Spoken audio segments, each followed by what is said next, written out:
Pinapangarap ng maraming kababaihan ang makasal sa lalaking pinakamamahal nila. Pero paano kung ang lalaking nais mong pakasalan ay nag-propose sa iyong kaibigan? Alam namin na masakit ang iyong nararamdaman. Maglalabas na ng kanyang sama ng loob, si Lilian Monte de Ramos. Pasok! Magandang umaga, Lilian. Ano ba ang pangalan ng iyong kinakasama? Jerome po. Jerome. Opo. Ilang taon na kayong magkarelasyon? 1 taon po. 1 taon. O anong nangyari? Bakit ang sinasabi mo, doon sa kaibigan mo siya nagsabi? Sinong kaibigan to?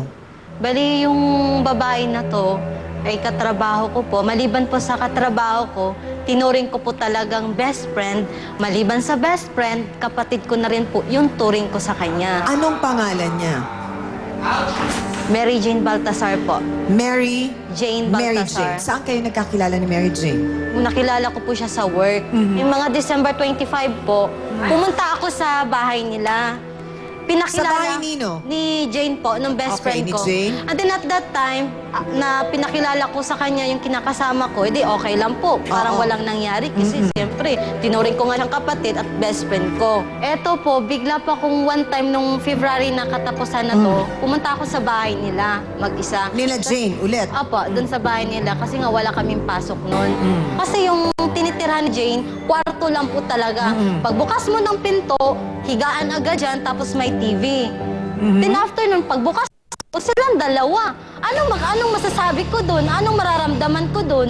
Sinong dalawa? Si Jerome at, At si Jane, yung best friend ko po. So unexpectedly, ano yung mararamdaman ko? Bakit nandun si Jerome sa bahay niya? Diba po? Anong sabi ni Jerome sa'yo? Wala, sa sobrang galit ko, di ko na alam, nag-hysterical ako. Nagawa ko po ang di po dapat. Ano yung nagawa mong yun? Siyempre, nasakto ko si Jane sa sobrang galit po. Anong ginawa ni Jerome? Tinanong ko siya, bakit ginawa niyo sa akin to? Ano ba yung kamalian ko? May nagawa ba akong kasalanan? Bakit niyo ako trinaydor? Anong sagot Best ni friend ko Jerome? pa. Anong sagot niya? Di siya makakibuti.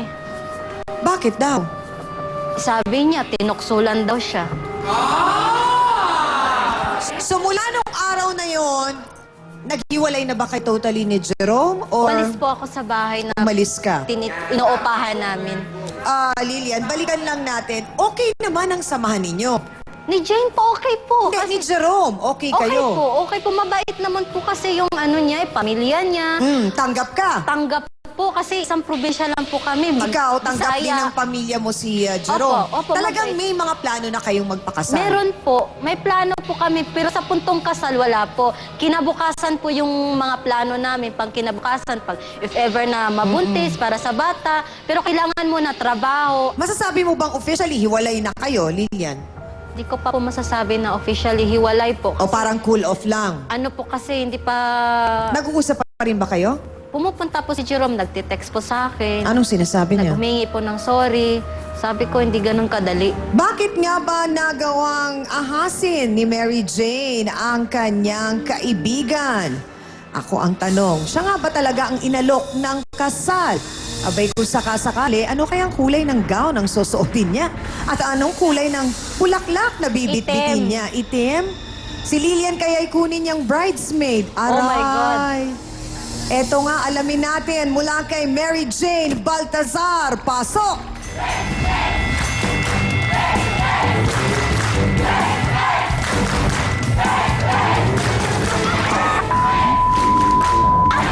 Sandali!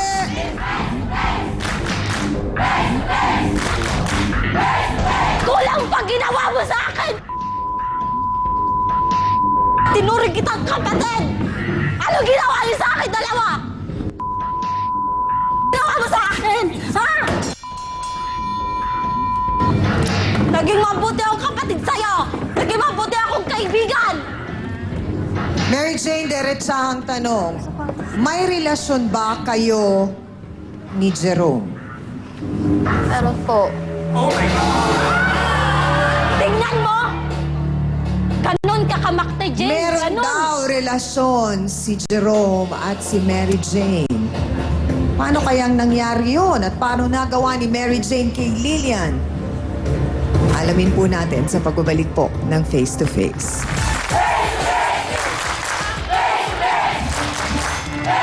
Inalis ko na siya sa isip ko eh. Nagkasala ako sa kanya. Inalis ko. Ang inintindi ko si Jerome, yung relasyon namin ni Jerome, yun na lang ang inintindi ko. Paano relasyon na eh? Kakakilala mo pa lang sa kanya noon. So, apat na beses na po may nangyari sa amin. Ay! Na babae. Ano, sige.